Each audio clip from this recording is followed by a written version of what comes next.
저도 가끔 PC방에 가서 게임을 즐기곤 하는데요. 요새 PC방에 가면은 진짜 없는 게 없을 정도로 다양한 음식들이 있고 모든 PC의 스펙이 굉장히 좋아서 휘황찬란한 경우가 많습니다.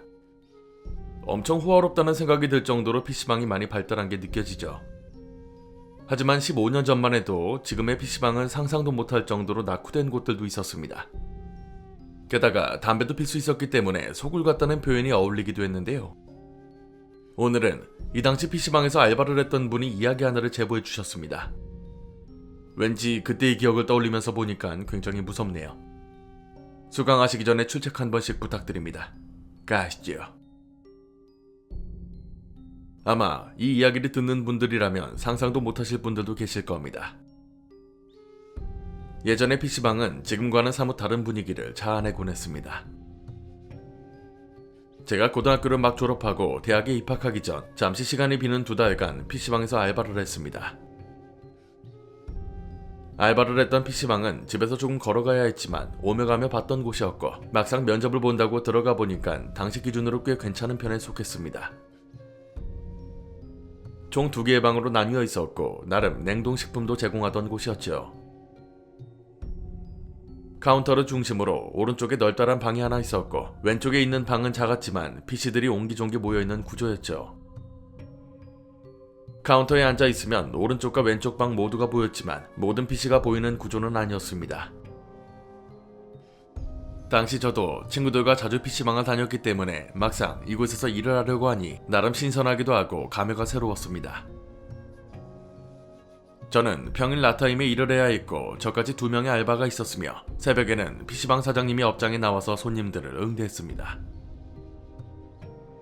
이때만 해도 나름 첫 사회생활이었기 때문에 새벽에 사장님이 있다는 게 당연하게 생각되었는데 나중에 보니 다른 PC방은 알바를 두는 경우도 많더군요. 굳이 이 이야기를 하는 이유는 새벽에 사장님이 나오는 게 이유가 있었기 때문입니다. PC방은 꽤 장사가 잘 되었습니다. 방학을 맞이해 온갖 학생들이 PC방을 방문했고 대학생들도 꽤 많았습니다. 이외에도 PC방에서 살다시피 하시는 분들도 계셨는데 아저씨들부터 시작해 동네 백수들도 하루 종일 게임을 하다가 자기도 했죠. 제가 하는 일은 지금과 달리 돈을 받고 시간을 직접 충전해주고 라면이나 냉동식품을 만들어 자리로 가져다주는 일을 했습니다. 이외에도 제품이 들어오면 창고에서 재고 정리를 한다거나 고장난 컴퓨터 수리 등 잡다한 일들을 했습니다. 그렇게 한 달 정도의 시간이 흐른 뒤 나름 일에 적응해서 카운터에 앉아서 저도 직접 게임을 하거나 인터넷을 보며 시간을 때웠지요. 그런데 그날은 사장님이 낮타임에 PC방에 오셔서는 잠시 할 말이 있다고 하시며 저한테 새벽 근무를 맡기시더군요. 개인 사정이 있다고 이번 주만 꼭 부탁한다고 말입니다. 당시만 해도 일이 끝나면 친구들과 모여 게임을 하고 술을 마시다가 새벽에 집에 들어가는 게 일상이던 때라 새벽 근무는 할 수 없었습니다. 일주일 정도만 새벽에 나와줄 수 있겠냐는 질문에 그건 안 될 것 같다고 칼같이 잘랐는데 사장님이 돈 이야기를 꺼내시더군요. 시급의 2배를 쳐줄 테니 꼭 좀 부탁한다고요. 지금이야 당연한 거지만 아무리 야간이라고 해도 낮타임 대비 2배는 말도 안 되던 시절이었습니다. 심지어 새벽에는 사람도 별로 없고 할 일도 없으니 잠깐 졸거나 밤새 게임하고 먹고 싶은 거 마음대로 먹어도 된다고까지 말씀하셨죠. 일주일 동안 친구들과 못 놀 걸 생각하니 아쉬움이 있었지만 무엇보다도 지금의 월급의 2배를 받을 생각을 하니까 저로서는 선택지가 없었습니다. 알겠다고 대답하고 오늘부터 하면 되는 거냐고 물었죠. 그런데 사장님 표정이 조금 오묘한 겁니다. 마치 이 일을 맡기기 싫다는 표정이었는데 막상 부탁을 했던 것과 다르니 의아했죠. 그리고 새벽 근무에 대해서 알려준다며 하시는 말을 듣고 이 표정의 뜻이 얼핏 이해가 되었습니다. 새벽 근무는 낮타임과는 확실히 달랐거든요. 기본적으로 자정이 되면 왼쪽 방을 폐쇄하고 오른쪽 방만 운영했습니다. 11시 50분이 되면 왼쪽 방 손님들에게 가서 자리를 옮겨달라고 해야 했죠. 또 그 방 안쪽에 아주 작은 방 하나가 또 있었는데 이곳에 가서 향초 같은 걸 피우고 난 다음 반드시 문을 닫으라고 하시더군요. 처음 그 이야기를 듣고 있을 때는 전혀 이해가 안 되는 표정을 지었습니다. 왜 갑자기 한 방을 비워야 하며 향초를 태워야 하는 것까지 이해가 되지 않았죠. 하지만 사장님은 충분히 이해가 된다는 표정으로 전기세를 아껴야 한다, 담배 냄새를 최대한 없애야 한다 등 이유를 설명해 주셨습니다. 그런데 그 다음 규칙을 듣고는 더욱 이상하게 생각되었죠. 새벽에 언제든 그 방에서 소리가 들릴 수 있는데 그냥 못 들은 척하면 된다. 기계에서 나는 소리인데 깜짝 놀랄 수 있다고 하시는 겁니다. 뜬금없이 소리가 난다고 하니까 의아했지만 워낙 기계 덩어리가 많으니 그럴 수 있는 건가 싶었습니다. 일단 알겠다고 말했고 다음날부터 오후 10시에 나와 야간 근무를 시작했죠. 이 당시 야간에 PC방에 가보신 분들은 아실 겁니다. 일단 10시면 미성년자들이 기본적으로 빠지고 12시 전이 되면 웬만한 사람들도 대부분 집에 갑니다. 그리고 소위 PC방 페인들만 남게 되는 구조인데 11시 50분에 왼쪽 방으로 가서 손님들에게 자리를 옮겨달라고 말하려고 했더니 이미 오랜 단골이었던 건지 알아서 짐을 챙겨서 오른쪽 방으로 옮기더군요. 생각보다 수월하게 손님들을 옮길 수 있었고 사장님이 말한 것처럼 향초를 피우고 왼쪽 방 문을 닫고 나왔습니다. 다 마치고 나니 이제부터는 완전한 자유시간이 따로 없었죠. 오른쪽 방에 손님이 5명 정도가 있었는데 이미 시간을 많이 채운 분들이라 굳이 손님 응대가 필요 없었습니다. 그래서 저도 평소 하던 게임을 켜고 미친듯이 게임을 할 수 있었죠. 하지만 갑자기 바뀐 수면 패턴을 이기지 못하고 졸음이 쏟아지더군요. 꾸벅꾸벅 졸다가 일어나면 다시 게임을 하며 버텼지만 다행히도 손님이 오거나 하는 일은 없어서 큰 문제는 없었습니다. 그렇게 이틀 정도가 지나 3일차에 접어들었을 때였습니다. 이날도 어김없이 조용한 새벽을 카운터에서 보내고 있는데 나름 적응했다고 생각했으나 새벽 3시가 되니까 어김없이 졸리더군요. 잠시 눈이나 붙이자는 생각으로 의자를 뒤로 젖히고 잠을 자는데 갑자기 옆에서 여자 목소리가 들렸습니다. 저기요, 너무 추워요. 잠결에 들었지만 나름 긴장한 상태에서 자서 그런지 대답을 하며 일어났는데 주변을 보니 사람이 없어서 아무래도 안에서 말을 한 줄 알았죠. 급하게 보일러를 더 올리고 다시금 매장을 살펴보는데 매일같이 오시는 형님들 몇 분만 보일 뿐 평화로웠습니다. 다시 자리에 앉아서 RPG 게임을 하며 시간을 보내게 되었죠. 한참 게임에 빠져서 열심히 파밍을 하고 있는데 불현듯 왼쪽 방에서 뭔가 끄는 것 같은 소리가 들리는 겁니다. 뭐랄까, 슬리퍼를 질질 끄는 것 같은 소리가 왼쪽 방에서 들리는데 처음에는 설마 그게 사람이 내는 소리일까 싶었습니다.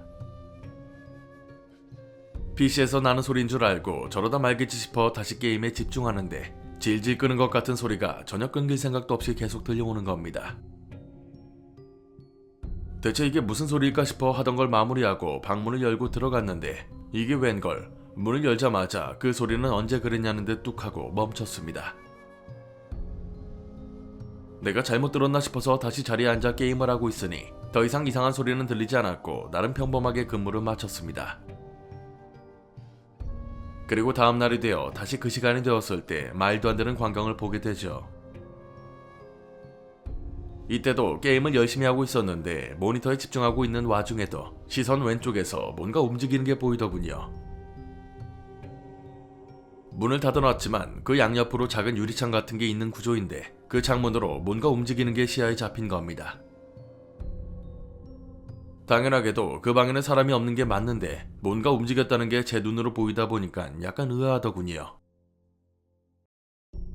아니면 졸린 와중에 게임 화면에 집중하다 보니 잘못 본 것일 수도 있겠죠.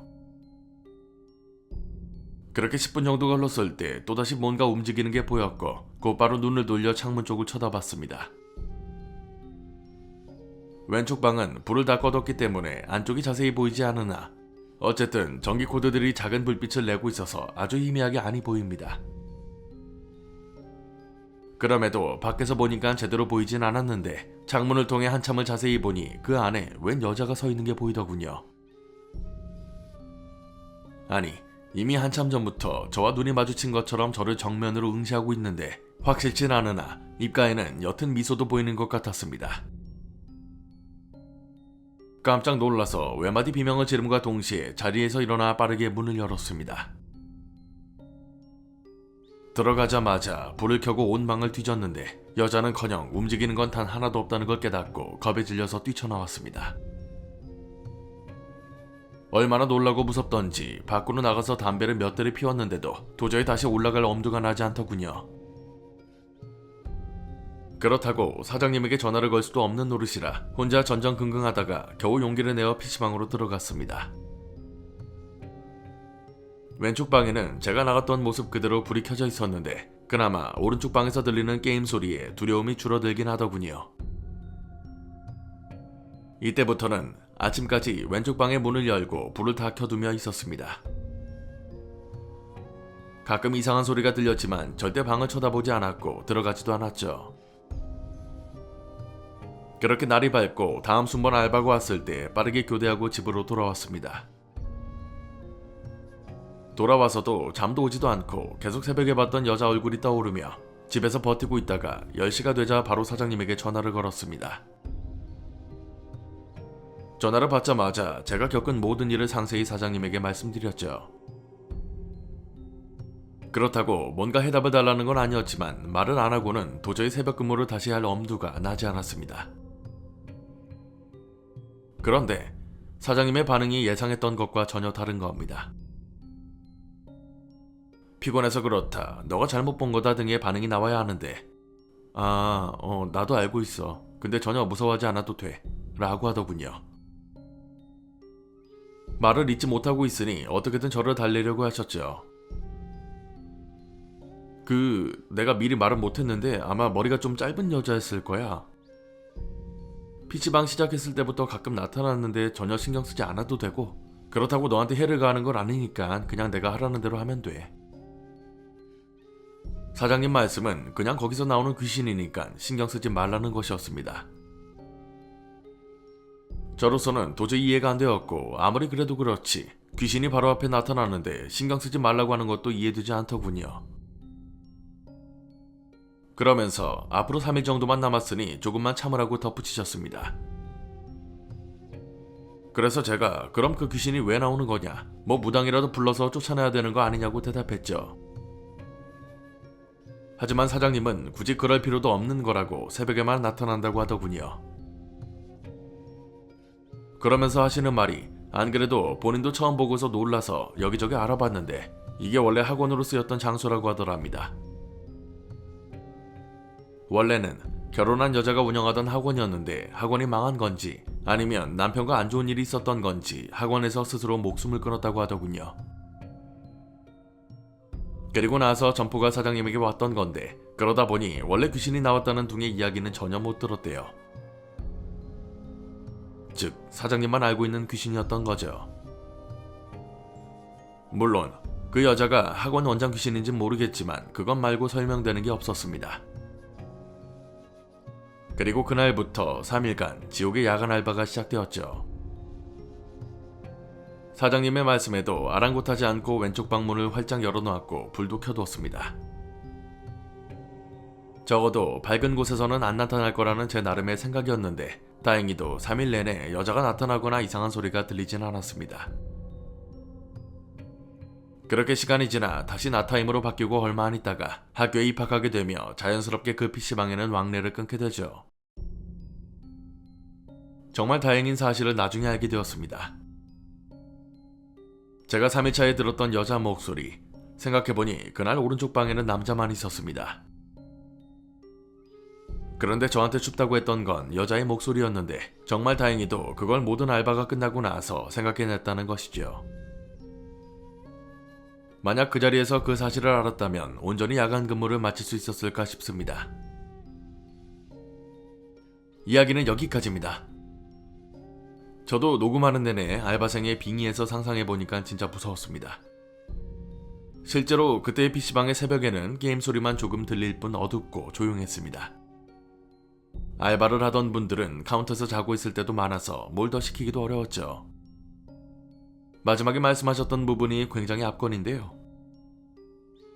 정말로 그때 당시에 여자 목소리였고 PC방에는 여자가 없다는 사실을 알았다면 저라면 이미 뛰쳐나가서 돌아오지 못했을 것 같습니다. 오늘 강의는 여기까지입니다. 재밌게 봐주셨다면 공포학과의 수강 신청 부탁드립니다. 공포학과 M교수였습니다.